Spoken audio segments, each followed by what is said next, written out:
Have you ever wondered if there's a better way to achieve the awakening that everybody's talking about than years of meditation or mindfulness practices or going on expensive weekend retreats? Well, today we're going to show you a very simple, easy way of attaining that, I think, with a lot more regularity than you can with those other practices. hmm It's definitely its own kind of shortcut. We invite you to soar with us. Our channel is Mastering Thought, and this is Dr. Mark Waller. He's a licensed marriage and family therapist, but going on 27 years. And I'm Kristina Black. I'm a massage therapist and practice craniosacral therapy. And together we like to bring you a more well-rounded view to help you wake up from unconscious patterns and help you wake up to the best version of yourself. Mark and I are both here because the principles we're sharing with you have changed our lives. So let's dig in together. I love the way you said that.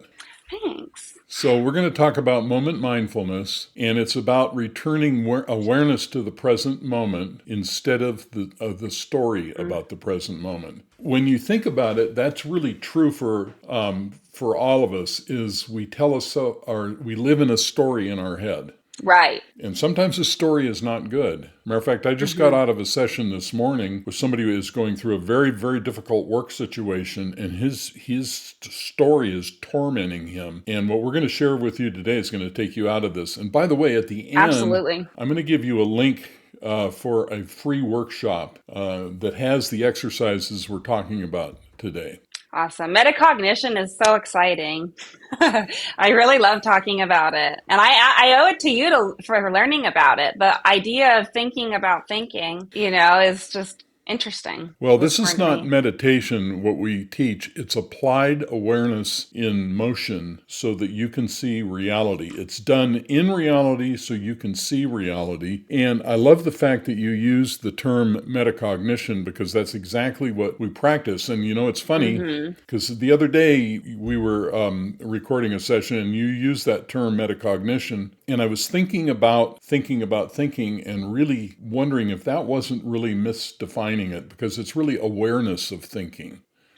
Right. Yeah. It's like you're not necessarily always asking for certain thoughts to come. You're just simply observing that they're happening. That's right. So you're practicing being the observer, Right. and that's really what we're going to do. And so if you really want an in-depth discussion of this, check out my book called Mastering Thought Before It Masters You, Mm, where I yeah. go in depth into Actually, this.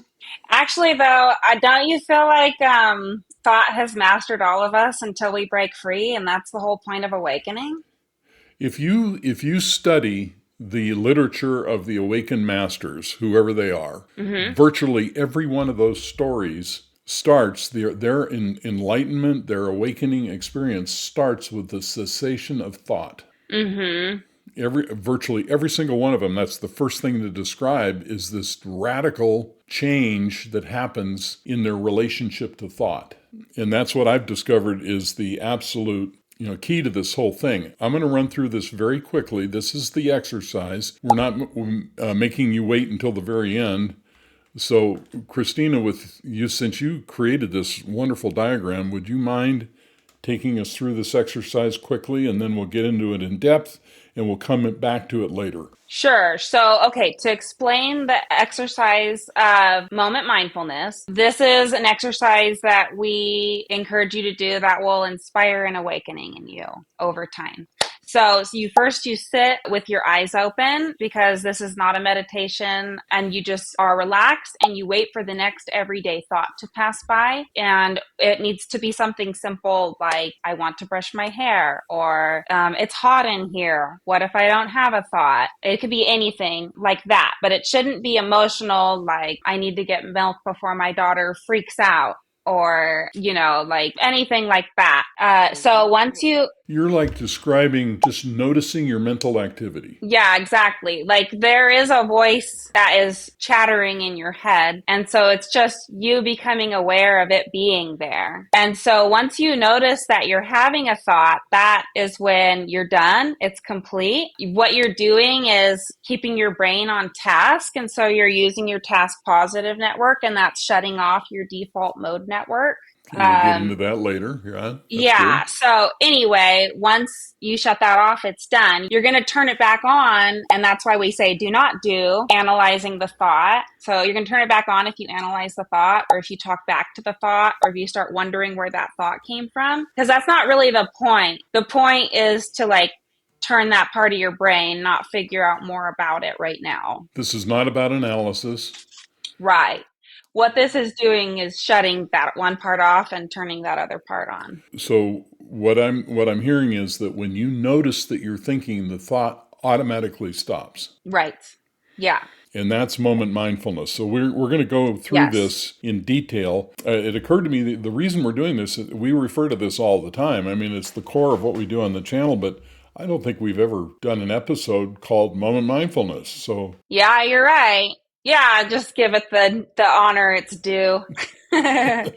So the Yeah. purpose behind moment mindfulness is to disidentify from the voice in your head. Hmm. What does that mean? What that means is if you do this practice, there is a moment where you realize the voice in your head is only a thought. It is not a me that lives in your head. Right. Now, this is a really radical concept. Yeah, it's just a belief. So when you observe the voice in your head, the voice in your head immediately goes away. Now you can only do that so many times before you realize, wait a minute, I'm still here. The voice is gone. I can't be the voice in my head. Yeah. And it was interesting too, because when you make that association, Uh-huh. it seems to really reinforce for your mind and body for some reason that you are safe. I guess because you're finally breaking free from the stories you always tortured yourself with. That must be it. Well, and the drama. Right. So that's very interesting because you immediately break free and you know you've broken free. Well, and so I was thinking, like,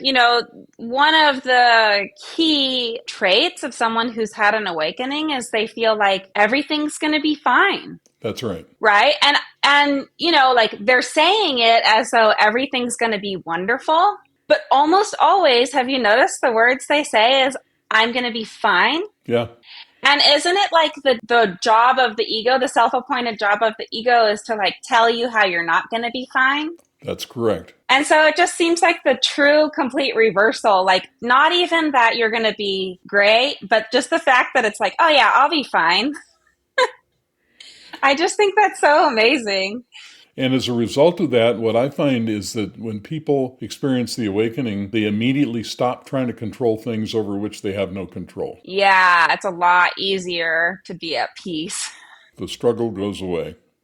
Yeah. Okay, so if you're interested, we have an online community called Thought Masters where we practice this stuff and help people with it. There's a QR code. You can scan the QR code and come and join us. And let's talk about the core concept here. Moment mindfulness is noticing an ordinary thought and instantly returning to awareness. So when you do this exercise, you're thinking, oh, I need to get a hamburger for lunch. You notice that you're thinking that. The instant you notice it, the voice goes away. And in that second, you become aware. Mm-hmm.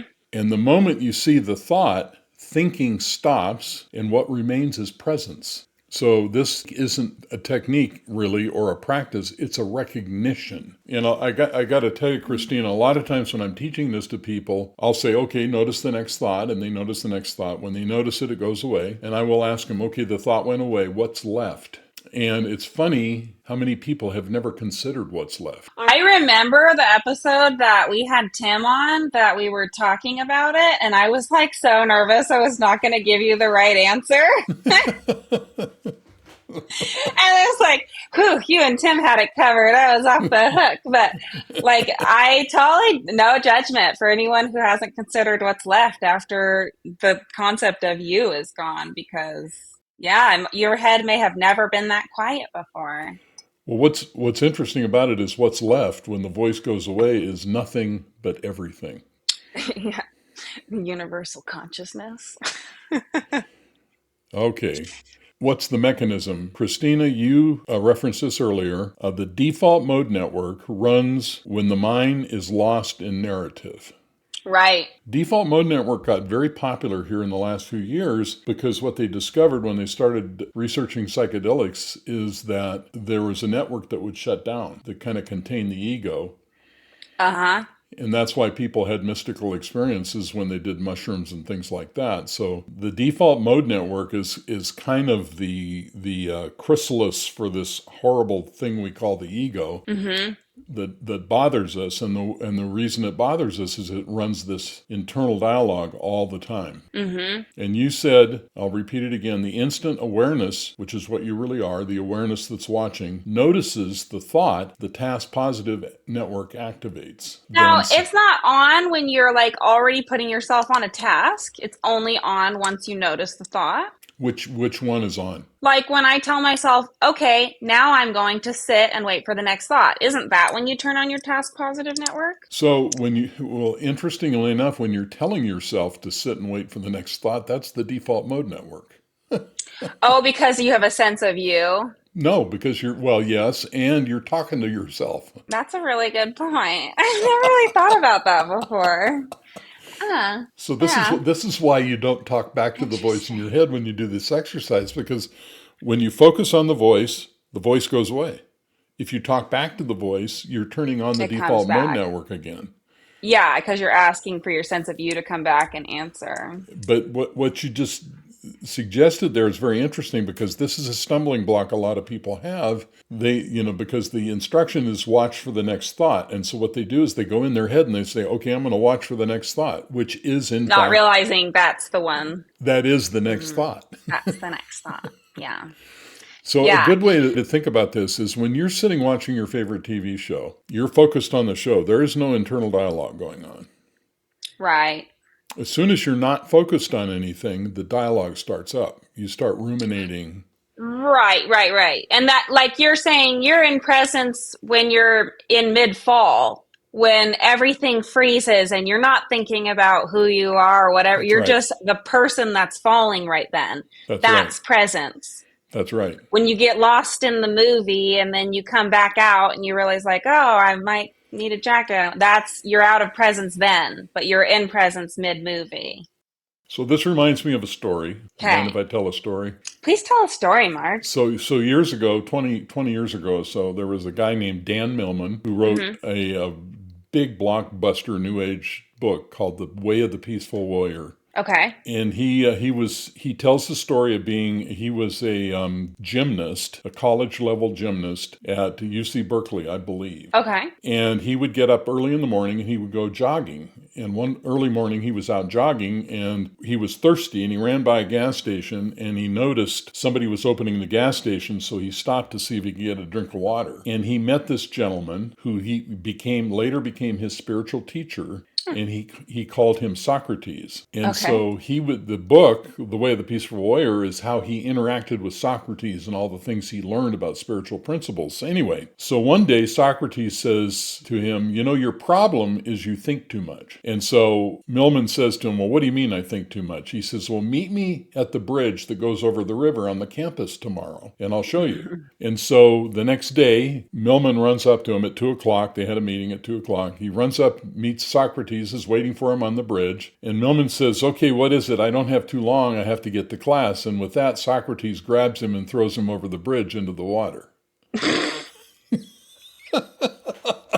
And so Millman gets out of the river or whatever it was, and he walks up and he says, why did you do that? He says, you weren't thinking on the way down, were you? I was trying to be as quick as I could for you. You asked for it. That's so funny. So when you do this exercise, this neurological shift silences the inner voice naturally. You don't have to make it. You don't use willpower. You don't struggle. You don't Right. tell it to shut up. When the shift happens between focusing and thinking, as soon as you focus, the shift happens, the voice goes silent, and over time, this disidentification stabilizes and awareness becomes the new default. And in And case we need to translate into English for you, that means you are free from the mind games that your brain has been playing on you. well, in the moment that happens, you want to celebrate. You know what I'm saying? Oh my gosh, how did you get those balloons? Did you I do don't know. that on purpose? I've got too much technology here. You have a lot of technology. The computer knows. They're like, awareness is the best. Awakening's so amazing. Okay, I want to pause and talk about something though. One of the things I like about this exercise is for people who say, like, I can't meditate. Good. You don't need to. And this is Right. so much faster. And is it arguable that that outcome is the desired outcome of some meditations, right? Like basically meditation wants to do that, right? I've had many, many clients over the years who have come to me who are dedicated meditators. And when they do moment mindfulness, they have the awakening they always thought they should get in meditation. And when it happens, they know that's instantly what they've been looking for. Right. Well, and what's so cool about it is it happens within a month rather than like decades Right. of deep, intense practice. And like you were saying before, like you don't have to go to retreats. Like those are expensive. Awakenings are not just reserved for like the people who can afford it. Well, This that's is right. free and you can do it in your home. I got to tell you, and one of the first people I did this with ever, he had immigrated from Mexico. He was a truck driver, the least likely person you would ever think that would have an awakening experience. He was an Uh-huh. alcoholic. He was trying to recover. It was ruining his marriage, all the struggles going on. I teach him moment mindfulness, and he has and in the middle of I have the sessions on Wednesday, and in the middle of the week, I get a text from him, and he says, now I'm just supposed to face right into these thoughts, right? I said, yes, just do that. And so I'm telling you, the person that walked in the next week was not the person that walked out the week before. Mm-hmm. It So clicked, cool. he got it, and I swear to God, it looked to me like he got 20 points of IQ in the course of a week. I believe it. Happy and relaxed people have higher intelligence, like a happier, more functioning brain. Your prefrontal cortex is allowed to be turned on. I was trying to, he asked me if it was okay for him to date his wife. He was trying to get back with his wife. How cute. And I said, but remember, the most erogenous zone in a woman is right here. Mm. And he said, you mean I'm supposed to kiss her on the forehead? Welcome to my world. That's so cute. So the practice, there's nothing to add. Just notice what's already happening. So what's already happening is thinking. So you don't need some special anchor or ritual or a little altar in the corner or anything. Awareness itself is the anchor. So this is an Right. exercise in self-awareness. And every time you notice a thought, it is a mini awakening. Mm. So Yeah, I could see that. presence doesn't begin, it reveals itself when thought ends. You know what's really encouraging about you saying that even just recognizing the thought is a mini awakening? Uh-huh. What? It's like you get to have like all these mini awakenings before your big one comes. That's so cool. It's like always success. Every now and then I have a person who actually has the awakening experience as I'm explaining this to them. How I, cool. I've had that happen many At least times. they get to figure out what's happening. Because when you had your awakening, you had no one to explain it to you, right? I thought I was the only one in the world it had ever happened to. I was And it was convinced. like before Eckhart Tolle became famous, right? I don't know if it was before, but it was right around that time. I didn't know who he was at the time. I had no Uh, reference for this at all. I mean, I was just completely mystified. I thought, oh, I see this new reality. It never occurred to me some other people had. I got to tell you, Christina, it literally took me yeah. about 12 years to integrate what had happened to me. I And mean, that probably is even fast considering like you had no help. yeah, I Or I had. shouldn't say no help. I have no idea what books you read. You seem to have been like pretty good at looking into like mystical ideologies and stuff.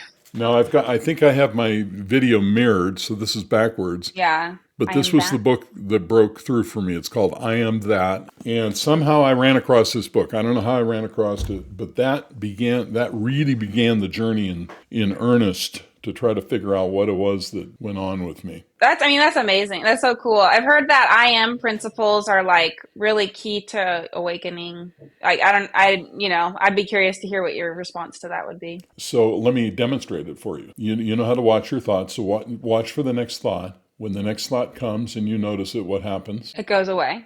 Okay, what's left? Uh, I am that. That's right. A Yeah. sense of being. I am is the sense of Yeah. being. That's all that's left is just this beingness. And that's I am. The consciousness experiencing itself. I am instead of me. Me is the Mm-hmm. little ego that talks in your head. I am is the presence of awareness that's underneath the whole thing. So this is something that I run into every day, all day long. Why do we practice this on small, ordinary thoughts? Because we do not try to solve a problem with it. We don't want to activate flight or fight. Right. So, Yeah. and people, and I know this is very counterintuitive. So you come to a therapist like me, you've got, desperate problems, you're under stress, and I'm saying, do this little thought watching exercise, and you're like, well, wait a minute, I'm not working on the problem. How's this going to work? However, if you don't try to solve a problem, if you just do the exercise, it leads to massive disidentification experience and you wake up. But you don't want to do this on thoughts that trigger fight or flight, and that is all emotional thoughts. That leads to a blind alley. Right. Which is also why you don't do the one like, I better get milk before my daughter freaks out and it stresses out the whole family. Right. You just stop at, I need to get milk. Yeah, the one that's I need to get milk has no emotion to it at all. The one that I need to get milk or my daughter is going to freak out, that's now fight or flight has been activated, and practicing awareness on that is not going to result in a transformation. Yeah, it's going to be hard. So the irony of this is the transformation happens on the small, insignificant thoughts. Okay, so what's the result? Let's talk about what the results are. You can talk about the results you got. Why don't you describe your process, Kristina, because it was classic. I didn't have mine as quickly as I could because I spent some time doing the do nots. So I spent a couple of weeks doing moment mindfulness, doing the do nots, and then you were good about helping me see that. And then once I stopped doing the do nots, it took about 2 weeks from there, I think, to have the awakening. I understand. So what you were doing is you caught on to how simple this was, and you were doing just noticing a thought, watching it go away. And then one Sunday morning, what happened? Oh, I was like talking to my husband, and mid-sentence with him, I realized I had the awakening, and I had realized how my ego had been kind of infiltrating all my behavior throughout my life and like impacting my behavior, basically. Okay. And how I saw things, and I felt suddenly free from it. I felt like it was like some big game that I didn't have to worry about anymore, and that like I could see things really clearly, and that things felt safe, and everything was going to be okay. And yeah, I just felt like aware of how much, like how mischievous my ego felt. That's what I remember. I remember when you described this to me, you were talking to your husband, and all of a sudden it was like you were outside of yourself, seeing what your ego was doing. Yeah. And everything it was saying was bullshit. Yeah. I know, and it was like so weird because half sentence before I fully believed what I was saying. Yeah. And it was like I could suddenly see, like it was peeled off of me and I could see it for what it was. Right. That was what I would describe as a sudden awakening. Would you agree? Mm-hmm. And at that point, you realized the voice in your head was not you. Yeah, it was like the full realization, because I remember feeling like part of the week prior that it was starting to feel foreign. You had said in one of the episodes, like it will start feeling other, and it definitely did. So that was prior to the awakening. Yeah. And then it was like the full realization, like the finishing of the wiring.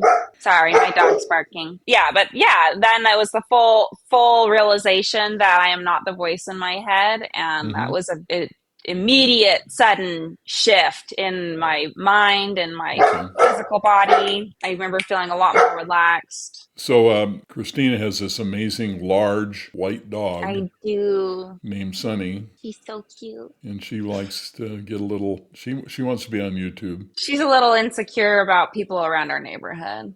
Yeah, whenever somebody walks by the house. Yeah. So sometimes people don't experience a sudden awakening. It appears over the course of days or weeks. And the way that I've heard this described is they'll be in the middle of a conversation and all of a sudden they'll just start to see it differently than they ever have. But it's not like everything hits at once. Not like everything hits at once. And a lot of times I'll get on a session with them and they'll say something happened, and 45 minutes later they realize, oh, I really have awakened, but it felt so natural that they didn't realize what had really happened to them. Oh, Interesting. Another thing is there's a growing sense of detachment from drama. You're just not interested in it anymore. Yeah. Oh, that's such a nice part about it. So in wrapping this up, let's go back to the moment mindfulness chart. You sit with your eyes open. This is not meditation, mindfulness, prayer, anything like that. We want you to do it with your eyes open because we want you to be able to do the moment mindfulness in the middle of your normal day. And then just wait for the next thought to appear in your mind. It could be any thought, but specifically ordinary thoughts. Right.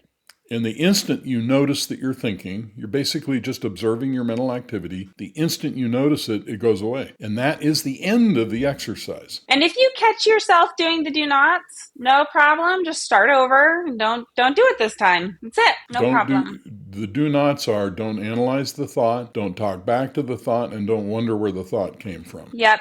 Just think about it as when you think of the thought, it's like flipping a light switch and that was the only thing you came to do. You're done. Now, if you're intrigued by this and you want to join our online community Thought Masters, where you will find like-minded people who are working on this, some have long since mastered it. They're on there. Just scan that QR code. It'll take you to a page and you can find out more. But Kristina and I really want to share this with you so you can experience the same awakening we have experienced. And it's once you catch on to it, it's really effortless. Life-changing. Worth it. So look at the end cards at the end of the video and keep watching our stuff. You'll love it. And we'd like to see you back again. So like and subscribe. See you next time. Bye-bye.